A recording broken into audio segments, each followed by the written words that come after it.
Je vais te parler d'une aventure où on apprend le norvégien en anglais, où on plonge dans l'eau glacée des fjords, où les silent discos sont enflammés.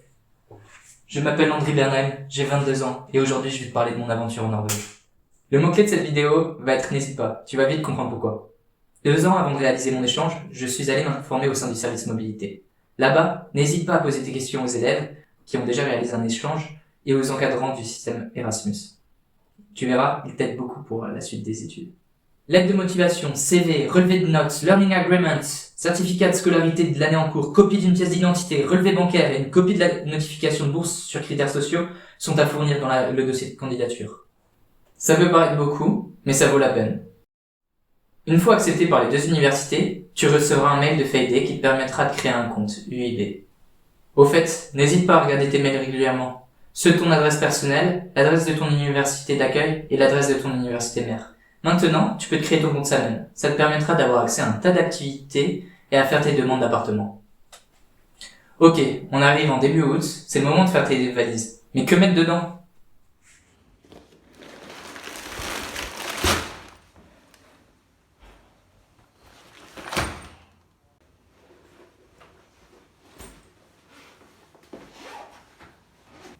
Ok, donc comme tu le vois, de ces 3 valises, on a des affaires de cours, très sommaire, la blouse, la trousse à dissection, la pochette avec tous les papiers copiés pour Erasmus, des affaires, quelques médicaments pour les petites nausées et tout, des affaires pour nettoyer, des chemises, des t-shirts, pop-up, des affaires de vie, les affaires de camping, parce que j'ai pris pas mal d'affaires de sport, tu vas voir, mon kimono, des affaires de marche, des affaires de sport en tout genre. Pop, pop, pop, pop. Ok, une tente. Hein. Et encore des chaussures. Okay. Et surtout, ampoule de vitamine D. Ici, le soleil est carencé à Bergen. Et téléphone portable. En Norvège, t'as besoin du téléphone portable. T'en as besoin pour le logement, pour prouver que t'es étudiant, pour prendre ton abonnement de transport et pour te connecter à ton compte UIB. Donc prends un téléphone et fais en sorte de pas le casser. Le transport. Donc pour le transport, tu as 3 choix principaux. L'avion, le train ou le bus. L'avion est polluant, rapide et économique si tu t'y prends à l'avance. Le train est un peu plus cher, mais te permet d'être responsable de l'émission de 90% en moins de gaz à effet de serre. Et ça te fait passer par plusieurs belles villes. Des amis à moi ont pris un bus Paris-Berlin, puis Berlin-Oslo et Oslo-Bergen pour environ 40-60 €. Comme le train, ça permet de voir du paysage, dont le Danemark. Il y a plusieurs étudiants qui prennent le bus et c'est l'occasion d'en rencontrer sur le chemin. À présent, je te laisse le Landry du passé t'expliquer que faire en arrivant. Rebonjour. Alors, 2e jour, on est arrivé hier soir vers minuit et aujourd'hui on va chercher les clés.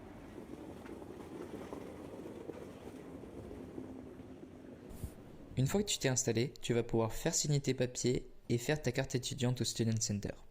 Après ça, il va falloir te déclarer auprès de la police pour obtenir ta Norwegian ID. Installé. Mais avant ça, petit retour en arrière sur le choix de l'appart. Je te conseille de passer par Salmon. Tu peux aussi louer dans le privé si tu veux des endroits plus proches du centre-ville. J'ai choisi de loger dans un appartement où j'ai ma propre chambre et salle de bain et où je partage une cuisine avec 9 autres étudiants. C'est le combo parfait entre une vie privée et des rencontres pour la vie. À Fantoft, tu as une salle de sport, escalade, crossfit, un terrain de beach volley, des barbecues, une salle de sport et des activités organisées dans le club Fantoft tous les 2 jours. La communauté à Fantoft est très internationale, si bien qu'il se peut que tu ne sois pas en coloc avec des Norvégiens. Sinon, tu peux loger avec Grodvingsoren. Là-bas, il y a plus de Norvégiens, c'est aussi plus proche du centre-ville et le système de vélo de Bergen est accessible, ce qui n'est pas le cas à Fantoft. En parlant des transports à Bergen, tu peux te déplacer en tram et bus via l'abonnement Skies ou en vélo. Vivre. N'hésite pas à demander de l'aide et à assister aux réunions d'entrée. Tu trouveras plein de bons plans pour l'année. Si tu n'es pas accepté à tes cours favoris, pas de stress, demande à d'autres et des gens sont là pour t'aider. Il y a entre 20 et 40 élèves par classe en Norvège. Le niveau en anglais dépend des profs. Certains profs anglophones de naissance parlent vite. La relation avec les professeurs est bien plus étroite qu'en France. N'hésite pas à poser des questions. Beaucoup de travail personnel est demandé, dont un livre qui suit le programme et plusieurs articles scientifiques. Les cours sont là pour mettre au clair le travail préparatoire et poser des questions. En Norvège, il y a une grande place à l'autonomie et t'as le temps de digérer, mais ne te fais pas surprendre par les examens de fin de semestre. Avec l'université, la Faderbruk peut t'aider à prendre tes marques. À chaque début de semestre, il y a un grand rassemblement d'assauts étudiantes. C'est l'occasion d'avoir de bons plans, Asso Théâtre, Donjons & Dragons, Amnesty International, EA, BSC Freelift, Asso LGBT, de plongée et de rugby. Mais tu as aussi des assos non étudiantes comme le Judo Club de Bergen. Un abonnement Salmon te permet d'avoir accès à la gym, un sauna, à une piscine, à des cours de fitness, à une salle d'escalade. Bien qu'en Norvège, l'escalade te demande de passer un permis. Tu peux aussi t'amuser avec d'autres activités, comme la marche, les saunas à Nordnes, les bains froids, le ski. T'as de nombreux groupes qui existent, alors informe-toi. Pour toutes tes activités, tu peux louer à Tenant Union Fantoft ou à BUA. Tu peux aussi louer une cabine pas chère ou réserver un lit à DNT. Autrement, suivant ton budget, tu peux voyager à Stavanger, Tromsø, Trondheim, Oslo. Le couchsurfing est possible et répandu en Norvège. Si comme moi tu réalises ton échange en dernière année de licence, un petit challenge s'ajoute à l'aventure. Les candidatures de master. L'année d'échange ouvre tes horizons, ce qui est spécialement bénéfique pour ton orientation. Toutefois, contrairement à ceux qui sont restés en France, tu auras moins d'informations qui te seront servies sur un bateau. Je te conseille de t'y prendre à l'avance. N'hésite pas à poser des questions aux doctorants, aux professeurs et à tes amis de master avec qui tu partages des cours. Ça y est, c'est la fin d'année. On est en mai. Les amis commencent à partir. Et là, de revoir ses amis et sa famille de France se mêle avec le sentiment qu'une page se tourne. Conclusion. Pourquoi faire un échange? Si tu recherches un endroit où la nourriture est française, où les discussions sont les mêmes qu'en France, où l'atmosphère est la même qu'en France, reste en France. Autrement, si tu comptes découvrir des personnes, des façons de voir le monde et un système un peu différent, l'échange est fait pour toi. Particularité de la Norvège.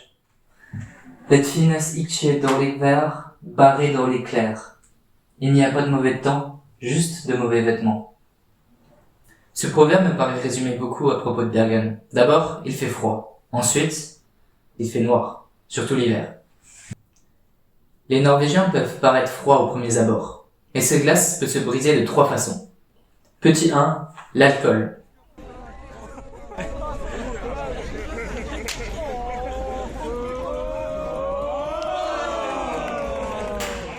2, les associations. Au cours de cette année à Bergen, j'ai pu rejoindre le club de plongée BSI Sub. Ça m'a permis de faire des plongées incroyables et de rencontrer plein de personnes qui font de la biologie marine. J'ai aussi participé à des entraînements au sein du club de judo de Bergen, où j'ai été professeur tout au long du 2e semestre. Toutes les organisations en Norvège organisent des événements sociaux, et c'est un moyen incroyable pour rencontrer des nouvelles personnes et t'intégrer. 3, le ski ou la marche. En dehors d'un contexte bien établi, les Norvégiens n'ont pas l'habitude de dire hi, hello à des inconnus, voire même à des proches. Toutefois, lors du ski ou de tes balades en dehors de la ville, il t'arrivera de dire bonjour à des inconnus, voire d'entamer des conversations. Cette glace apparente dont je te parlais est en lien avec la janteloven. Mais c'est quelque chose qui diminue et qui est débattu en Norvège.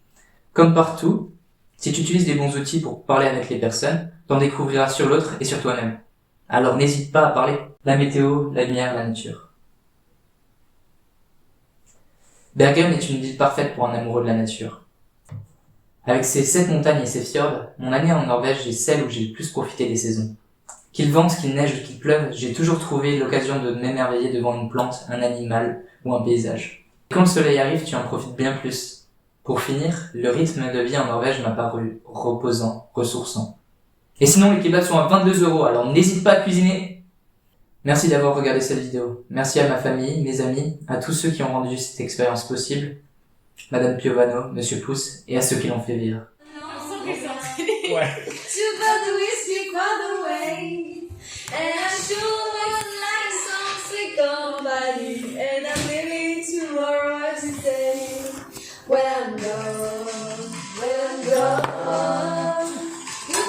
Miss me when I'm gone. You gotta miss me now I'm gay. You gotta miss me everywhere. You gotta miss me when I'm gone.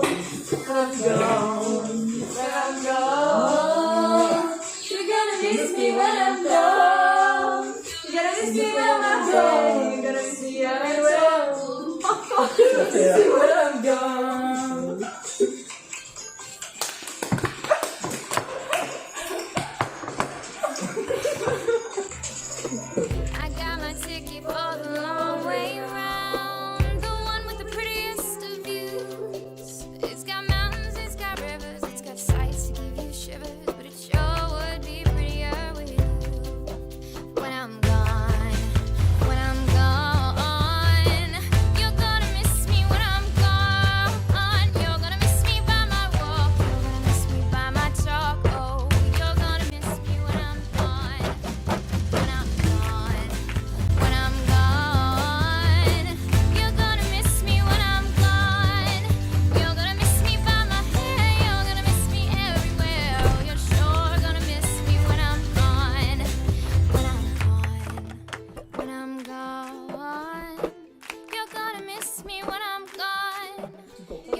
me when I'm gone.